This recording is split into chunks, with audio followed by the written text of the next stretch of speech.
Tuberculosis के ऊपर TB के बारे में, और दूसरा हम बात करेंगे न्यूट्रिशन की हमारी लाइफ में क्या वैल्यू है, मतलब एक अच्छे खाने की हमारी लाइफ में क्या वैल्यू है।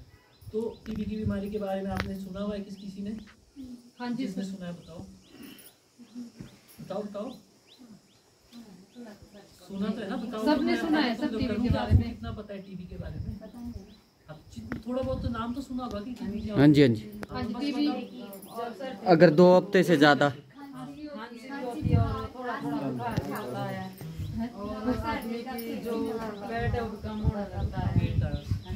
बलगम से खून आता है।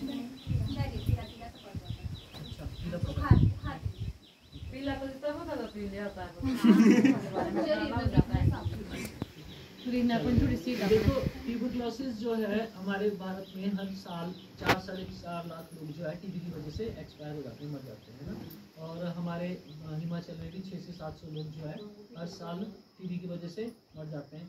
और टीबी बहुत पहले से हमारे समाज में है और बड़ी घृणित बीमारी है। मतलब हम ये सोचते हैं कि अगर किसी को टीबी हो जाए तो इसके नज़दीक नहीं जाना, इससे बात नहीं करना, उसको समाज से कट ऑफ कर देते हैं, है ना, निकाल देते हैं कि बस अलग होगा। तो उस वक्त क्या होता है कि एक साइकोलॉजिकली बंदा मतलब बहुत ज़्यादा नीचे गिर जाता है, परेशान कि जिन जो आज आपके साथ रह रहे हैं, मान लो आप सभी आज बैठे हैं ना, अभी तो आप हंस रहे खेल रहे हैं ना, बड़ा मजाकिया मूड में है। थोड़ी देर बाद अगर कभी कल परसों 3-4 दिन बाद या किसी को पता लगे कि आज आपके किसी साथी को टीबी होगी, है ना, तो आप उसको ना एकदम अलग कर देंगे, है ना। आप खुद सोच के देखिए कि अभी आप हंस रहे खेल रहे हो और अब एकदम कोई आपको यही दोस्त एकदम अलग कर दें तो आपके ऊपर कैसी बीतेगी? आप बोलेंगे कि ऐसा क्या हुआ, है ना। और आपको पता है कि टीबी किसी को भी हो सकती है ना, सब किसी को भी हो सकती है टीबी। हाँ जी, गरीब नहीं देखती वो, हाँ जी, ठीक है। और पैसा वाले जो गरीब, बिल्कुल सर, कोई ये नहीं देखती कि अच्छा कोई रईस घर से है ना, किसी को भी हो सकती है। Yes sir. बच्चे को हो सकती है, किसी बड़े को हो सकती है, बुजुर्ग को हो सकती है। तो हमारे समाज में हमने इसको क्यों घृणित माना हुआ है? क्योंकि हमारे पास इंफॉर्मेशन जो इसकी वो कम है, और जितनी भी है वो गलत तरीके से है ना, कि ये फैलने वाली है या हमको भी हो जाएगी, है फैलने वाली, लेकिन उसकी हमारे पास अधूरी जानकारी है। तो आज हम उसी के ऊपर बात करेंगे कि देखो टीबी के सबसे पहले तो हम लक्षणों की बात करते हैं कि कैसे पता लगेगा कि हमको ट्यूबरक्लोसिस हो गया है। आपका वजन घटना शुरू हो जाएगा, आपकी भूख बंद हो जाएगी, भूख लगनी बंद हो जाएगी, आपको भूख नहीं लगेगी। दूसरा, आपका जो पसीना आपको 7 बजे के बाद, शाम के जैसे अंधेरा होएगा, अंधेरे के बाद आपको बहुत तेज पसीना आना शुरू हो जाएगा। आपको 2 हफ्ते से ज़्यादा खांसी हो जाएगी, खांसी होनी स्टार्ट हो जाएगी, है ना। आपको कमज़ोरी महसूस होगी, वीकनेस बहुत महसूस होगी कि मुझसे थकान चला नहीं जा रहा, या है ना कुछ वजन नहीं उठाया जा रहा। और ये कुछ लक्षण हैं, आपकी खांसी के साथ खून आना शुरू हो जाएगा, है ना। तो ये सब चीज़ें हो जाएंगी। रात को आपको तेज़ बुखार हो जाएगा 100-102। ये कुछ सिम्टम है जिससे पता लगता है कि टीबी होने के चांसेस हैं या टीबी हो रही है। तो जब ऐसा कभी हो तो हमें क्या करना चाहिए? सबसे पहले, अच्छा हमारे दिल में डर क्या है कि यार इनको तो हम क्या करते हैं कि टीबी हो ही नहीं सकती, हम मानते ही नहीं। अगर ऐसा देखा ना अपने समाज में कि नहीं नहीं मुझे तो टीबी है नहीं, तो हम क्या करेंगे? हम हॉस्पिटल नहीं जाते डर की वजह से। हम क्या करेंगे कि प्राइवेट हॉस्पिटल्स में या किसी बैठे होते हैं ना, बंगाली वगैरह बैठे होते हैं, उनसे दवाइयाँ लेनी स्टार्ट कर देंगे, या हम अपना पंडिताई इलाज शुरू कर देंगे, धागे वगैरह लेना स्टार्ट कर देंगे। तब तक क्या होता है कि वो बढ़ने लगती है। टीबी की 4 स्टेजेस होती है, तो वो तब तक क्या करती है कि बढ़ने लगती है टीबी आस्ते आस्ते आस्ते, और वो स्टेज बढ़ती रहती है। और इसी के साथ बढ़ती तो है ही, साथ में व्यक्ति वो टीबी और समाज के कई लोगों को दे चुका होता है ना। तो तब तक क्या होता है कि काफ़ी देर हो जाती है। तो हमें क्या करना है कि अगर हमारे में या हमारे आस पड़ोस में कहीं भी ये सिम्टम दिखते हैं, ऐसे लक्षण दिखते हैं, तो हमें तुरंत हॉस्पिटल में जाना है, गवर्नमेंट हॉस्पिटल में ही जाना है, वहाँ पे टेस्ट करवाना है अपना बलगम का। अगर आपका हॉस्पिटल दूर है, आप नहीं जा सकते हैं, तो आपने क्या करना है, आपकी आशा वर्कर होती है, आशा वर्कर को बोलना है कि मुझे सैंपल देना है टेस्ट के लिए। तो वो डिब्बी लेके आएगी। सुबह का पहला बलगम, सुबह उठते ही पहला बलगम बिना कुछ खाए पिए, जो पहली खांसी आपको आएगी उसका बलगम आपने डिब्बी में स्टोर करना है, और वो डिब्बी आशा वर्कर आपको दे देगी शाम को। अगले दिन आपने वो डिब्बी उसको दे देनी है, वो डिब्बी आशा वर्कर हॉस्पिटल तक छोड़ के आएगी। 1 दिन में ही आपकी रिपोर्ट आ जाएगी, दिन में पता लग जाएगा कि वो नेगेटिव है कि पॉजिटिव है।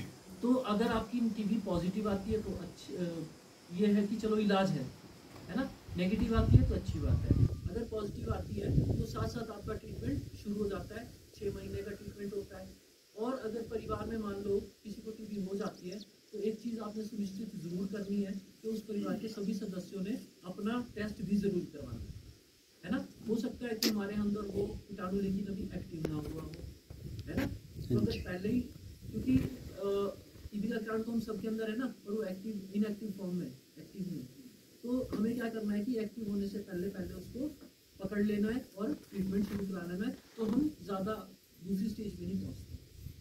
तो टीबी होती है हमारी 2 किस्म की, एक पल्मोनरी, एक एक्स्ट्रा पल्मोनरी, ठीक है, याद रहेगा, पल्मोनरी एक एक्स्ट्रा पल्मोनरी। पल्मोनरी किसे कहते हैं, जो फेफड़े की होती है। एक्स्ट्रा पल्मोनरी किसे कहते हैं, जो शरीर के और किसी भाग में हुई भी होती है। और हमारे शरीर में हमारे नाखून, दांत और बाल को छोड़ के टीबी शरीर के किसी भी अंग में हो सकती है, ठीक है। अब फैलने वाली टीबी कौन सी है, अगर मान लो किसी को टीबी हो गई तो वो दोनों टीबियाँ ऐसी नहीं है कि वो शरीर के और अंग वाली है तो वो भी फैलेगी, नहीं। फैलने वाली सिर्फ फेफड़े वाली है, वो फेफड़े वाली टीबी ही फैलती है, बाकी टीबी नहीं फैलती।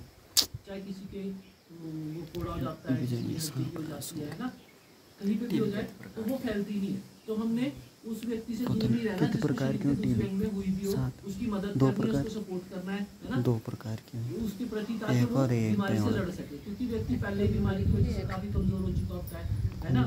और हम उसको मान लो साइकोलॉजिकली परेशान करेंगे या उससे दूर रहेंगे या उसको समाज से अलग थलग कर देंगे तो वो साइकोलॉजिकली भी बीमार हो जाएगा, और वो जो दवाइयाँ खा रहा है या खाना खा रहा है वो उसको इतना असर नहीं करेगी, क्योंकि वो दिन भर अंदर पड़ा रहेगा ना। लेकिन अगर समाज में हंसेगा खेलेगा तो वो जल्दी रिकवर होएगा, ठीक है। तो आपको बता दी कि पल्मोनरी और एक्स्ट्रा पल्मोनरी 2 टीबी है, जिसमें से सिर्फ फेफड़े वाली फैलती है, और वो भी कब तक फैलती है, जब तक आपकी दवाइयाँ स्टार्ट ना हो जाए, उसके 10-15 दिन के अंदर वो फैलनी बंद हो जाती है।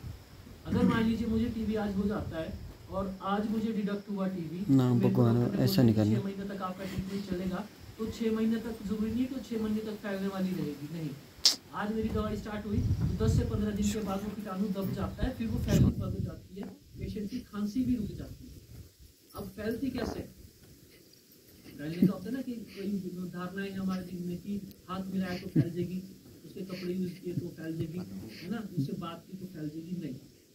क्या होता है कि जब व्यक्ति, फेफड़े वाला टीबी के बारे में बता रहा हूँ क्योंकि वो तो फैलती है ना दूसरी, तो जब व्यक्ति खांसता है, खांसने के साथ क्या होता है कि कई कण बाहर आते हैं। देखा आपने, जब छींक आती है तो काफी सारे कण निकलते हैं, लाइट में देखे होंगे आपने कभी, उन कणों में वो कीटाणु होता है। फिर क्या होता है कि सामने वाला व्यक्ति जब सांस लेता है तो सांस के माध्यम से उसके वो कीटाणु चला जाता है उसके आदमी में, और उस आदमी में गले में चला जाता है, बैठ जाता है। अब वो क्या होगा कि उस आदमी को भी अटैक कब करेगा वो, जब उसकी रोग प्रतिरोधक शक्ति कमजोर होगी, सामने वाले बीमारियों से लड़ने की क्षमता कम होगी, इम्यून सिस्टम लो होगा, तब वो उस व्यक्ति के ऊपर एकदम अटैक करेगी और उसको हो भी जाएगी। अब जो टीबी हॉस्पिटल्स है धर्मपुर में या नाहन में टीबी यूनिट है, वहाँ पे जो डॉक्टर्स हैं या स्टाफ है या जो बलगम की जांच करता है, दिन में 50-100 बलगम की जांच करता है ना, तो उसको भी तो कभी वो कीटाणु गया होगा, गया नहीं होगा, गया होगा ना, लेकिन उसने अपनी इम्यूनिटी को स्ट्रॉन्ग करके रखा हुआ ताकि वो कीटाणु असर ही ना करे। साथ में वो प्रिकॉशन रखते हैं कि दस्ताने पहन रखे, मास्क लगा, है ना। तो जो हमारा पेशेंट है, मान लीजिए पल्मोनरी टीबी का कोई पेशेंट है, फेफड़े की टीबी का पेशेंट है, तो उसको क्या करना चाहिए कि उसको मास्क लगा के रखना चाहिए, कब तक, जब तक उसको खांसी है, 1-2 हफ्ते तक, ठीक है। और थूकते हैं, जैसे कई लोग गाँव में हमने देखा हो ना, कोई कचरा दे देते हैं, उसमें राख डाल देते हैं कि उसमें थूक या डब्बा दे देते हैं, है ना, इसमें थूकता रहे, तो वो सेफ नहीं है, ठीक है। उससे क्या होता है, वो कीटाणु घर के अंदर फैल सकता है। तो हमने क्या करना है कि एक डब्बा लेना है जिसका ढक्कन अच्छी तरह बंद हो, उसके अंदर हमने डेटॉल या फर्नेल होती है ना, जो पोछा वगैरह मारते हैं, वो उसमें डालेंगे, ढक्कन बंद करेंगे, जब भी व्यक्ति ने थूकना है उसके अंदर थूकेगा और डब्बा बंद कर देगा। और जब उसको फेंकना है, वैसा नहीं करना जैसे नाक वाले तस्वीर को उठाते हैं फेंक देते हैं ना हर कहीं, हमने वो डब्बा लेना है, टॉयलेट के अंदर डालना है और उसमें पानी डाल के उसको फेंक देना है, या फिर क्या करना है, कहीं गड्ढा करना है, उसके अंदर डाल के उसको बंद कर देना है। तो ये तरीका है इसमें रहने का। फिर क्या है कि अगर टीबी किसी को हो जाता है तो उस वक्त व्यक्ति को विशेष रख रखाव की जरूरत है, ठीक है। घर के अंदर साफ सफाई का होना बहुत जरूरी है, जिस कमरे में व्यक्ति रह रहा है। वैसे तो घर में आमतौर पे हमें साफ सफाई रखनी चाहिए, पर जिस जगह पे पेशेंट है वहाँ पे एक तो साफ सफाई होनी चाहिए, दूसरा क्या है कि वो कमरा वेंटिलेशन वाला होना चाहिए, यानी कि हवा का आदान प्रदान होना चाहिए, हवा अंदर से बाहर, बाहर से अंदर जानी चाहिए। नंबर 3 साफ सफाई हो गया, हवा का वेंटिलेशन हो गया। उसके बाद क्या है, खाना, कि उस वक्त उसको खाना जो है वो प्रोटीन हमारे शरीर को हर रोज हमारे वजन के मुताबिक ग्राम्स में प्रोटीन की आवश्यकता होती है। मान लीजिए मेरा वजन 60 किलो है तो मुझे रोज 60 ग्राम प्रोटीन की आवश्यकता होती है। जिसका वजन 40 किलो है उसको 40 ग्राम प्रोटीन की आवश्यकता होती है। अब प्रोटीन हमें कहाँ से मिलेगा? अंडा, दूध, दही, मांस, मछली, दालें, घी, मक्खन, दही, है ना, ये वो चीजें हैं जिससे मूंगफली होगी, है ना, चना वगैरह हो गया, तो इनसे हमारे को प्रोटीन मिलता है। तो प्रोटीन डाइट जो है वो उस पेशेंट के लिए बहुत जरूरी है उस दौरान। क्यों? ताकि उसका वजन आस्ते आस्ते बढ़े और उसके शरीर को दवाइयों के साथ दवाइयाँ झेलने की कैपेसिटी मिले, बीमारी से लड़ने की कैपेसिटी मिले, तो वो हमने ध्यान रखना है। उसका नहाना धोना डेली बहुत ज़रूरी है, ठीक है। अगर उसको कोई प्रॉब्लम आती है दवाई के दौरान तो वो उसमें डॉक्टर के पास जाना है, डॉक्टर को बताना है कि मुझे प्रॉब्लम आ रही है, लेकिन दवाई नहीं छोड़नी।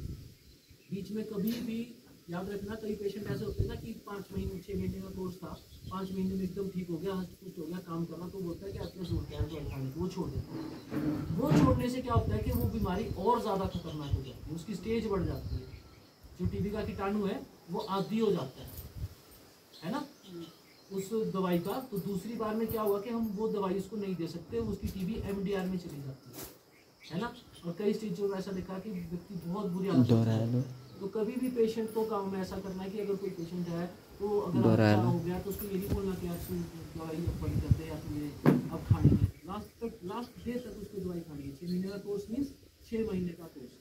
दवाई में 24 घंटे का गैप होना जरूरी है। ऐसा नहीं करना कि आज गोली 10 बजे खा ली, कल गोली 1 बजे खा ली, है ना, या आज गोली 1 बजे खा ली, कल सुबह 7 बजे खा ली।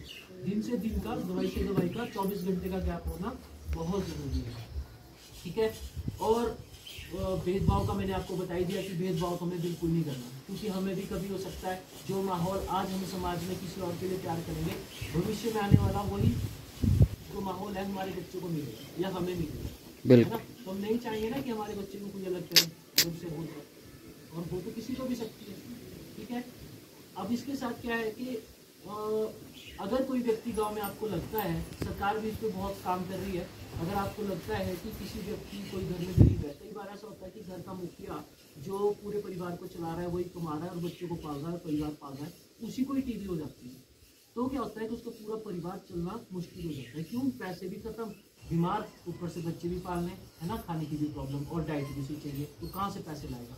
तो सरकार क्या करती है कि 500 रुपया नॉर्मल टीबी वाले को हर महीने देती है, कब तक, जब तक उसका इलाज चल रहा है। 1000 रुपया MDR टीबी पेशेंट को, जिसको स्टेज बढ़ जाती है, 1000 रुपया हर महीने उसको खाने खर्चे के लिए दिया जाता है कि वो अपने लिए डाइट ले, अपने शरीर को नरिश करे। इसी के साथ निक्षय मित्र करके सरकार ने एक योजना चलाई हुई है, जिसके तहत क्या होता है कि कोई व्यक्ति, अब 500 और 1000 तो ना काफ़ी है, मतलब थोड़ा बहुत ही हो पाता है, इतना ज़्यादा नहीं हो पाता, पर फिर भी अगर आपको लगता है कि कोई गरीब है, बहुत ही ज़्यादा गरीब है, उसको पैसे की दिक्कत आ रही है, वो अपना खाना पीना नहीं ले पा रहा, तो आपने आशा वर्कर को बताना है, हमें बताना है या अपने नज़दीकी डॉक्टर को बताना है कि वो गरीब है जी और उसके लिए कुछ सहायता चाहिए।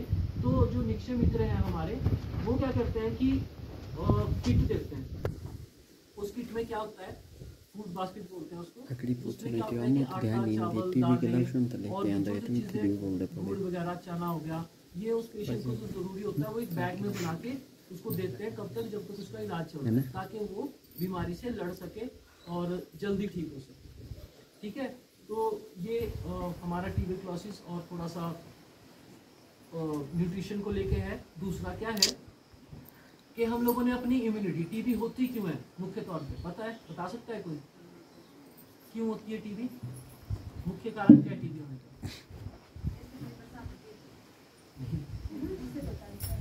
कमजोरी के कारण, जब हम कमजोर पड़ जाते ना, हैं।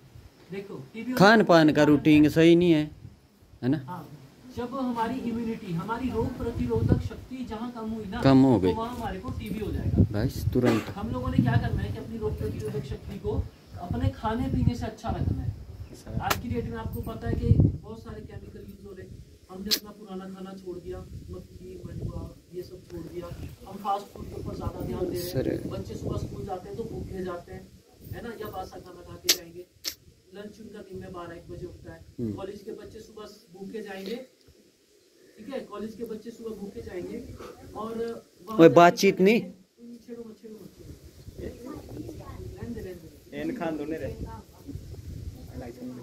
कॉलेज के बच्चे जो है वो सुबह भूखे जाते हैं, है ना, और वहाँ जाके फिर दिन में क्या करेंगे, मोमो, चाउमीन, बर्गर, है ना, समोसे, पास्ता, ये सब चीजें खाएंगे। तो क्या ये हमारी बॉडी को ताकत देगा? सर नहीं देगा ना, हमारी नहीं, रोग शक्ति को कमजोर करेगा। बिल्कुल। तो हमेशा हमने वो खाना खाना है जो घर पे प्रिपेयर किया गया हो। Yes sir. कुछ नहीं बोलेगा, बैठ जा। तो अरे ये मित्र कीट है, नहीं कुछ करेगा। तो हमने क्या करना है कि घर का खाना, फ्रेश खाना बना हुआ, और अनाज जितना हो सके उतना हम खाएंगे, है ना। बाहर की चीजें हम ना खाएं ताकि हमारी इम्यून सिस्टम लो ना हो। अब किन किन व्यक्तियों का इम्यून सिस्टम जो है वो लो हो सकता है? एक तो जो लोग खाना टाइम से नहीं खा रहे, या घर का खाना नहीं खा रहे, बाहर का खा रहे। नंबर 1, जिनको बीपी या शुगर की बीमारी है ना, उनके साथ जो चीजें, उनको भी, उनकी भी इम्यूनिटी लो हो सकती है। जो लोग शराब का और स्मोकिंग और बहुत ज्यादा करते हैं, उनको भी ट्यूबरकुलोसिस होने के चांसेस रहते हैं। जो लोग कैंसर से पीड़ित हैं, उनके साथ रह रहे हैं, कैंसर के साथ जी रहे हैं, उनको भी टीबी हो सकता है। 60 साल से ऊपर के जो लोग हैं, वरिष्ठ नागरिक, उनको भी टीबी हो सकता है। जो गर्भवती महिलाएं अपने बच्चों को दूध पिला रही हैं, उनको भी टीबी हो सकता है। क्यों? दूध पिलाते पिलाते उनके शरीर की ताकत कम होती रहती है, इम्यूनिटी लो होती रहती है, तो उनको भी टीबी हो सकता है जी। तो हमने HIV जिनको हो गया है, उनकी भी इम्यूनिटी लो होती है, तो उनको भी टीबी होने के चांसेस ज्यादा है। तो हमने इन चीजों से बच के रहना है। और जिस व्यक्ति को पहले टीबी हो गई हो ना, उसको अपना ख्याल बहुत ज्यादा रखने की जरूरत है, ताकि भविष्य में दोबारा कभी उसको टीबी ना हो। एक और जो टीबी होने का मेन रीजन है वो है हाइपरटेंशन। टेंशन तो आपने सुनी होगी, टेंशन होती है ना। हाइपरटेंशन सुनी कभी? ज्यादा ही है ना। हाइपरटेंशन होती है छोटी सी बात को बहुत हाई लेवल तक सोचते रहना रात में, है ना, कि ऐसा क्यों हो गया, ऐसा क्यों हो गया, इसी ने ऐसा क्यों बोल दिया, है ना। वो चीजें रात भर याद रखना, 3 दिन 7 दिन याद रखना। और उस टाइम क्या होता है कि आपको नींद बात का बतंगड़, भूख प्यास बंद हो जाती है, आप दिन रात सोचते रहते हो, अपने आप को ओवरथिंक कर लेते हो, अकेला रहना महसूस। तो ये चीज है हाइपरटेंशन। इस चीज से ओवरथिंक रहना मींस किसी भी चीज को ज्यादा नहीं सोचना जी सर। इसका एक रिजल्ट निकाल लो कि 2 + 2 = 4, 2 + 2 4। हम नहीं सोचते, हम फ्री माइंड, है ना।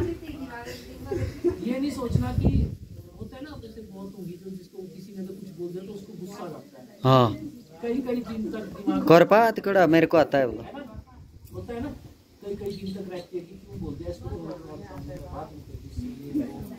है ना। तो ये चीज होती है हाइपरटेंशन।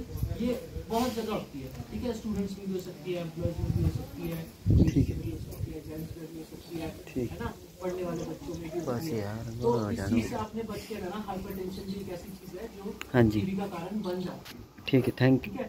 तो अब ऐसा करेंगे, थैंक यू सर। आपको एक चीज बताता हूँ, साल में हर साल 24 तारीख को हमारा विश्व क्षय रोग दिवस मनाया जाता है, ठीक है, वर्ल्ड टीबी डे। तो उस दिन हम लोग क्या करते हैं कि एक नारा लॉन्च करते हैं और उस नारे को पूरे भारत में फैलाते हैं। तो इस बार का हमारा नारा है, टीबी हारेगा, देश जीतेगा। क्या? देश जीतेगा। देश के फाइनल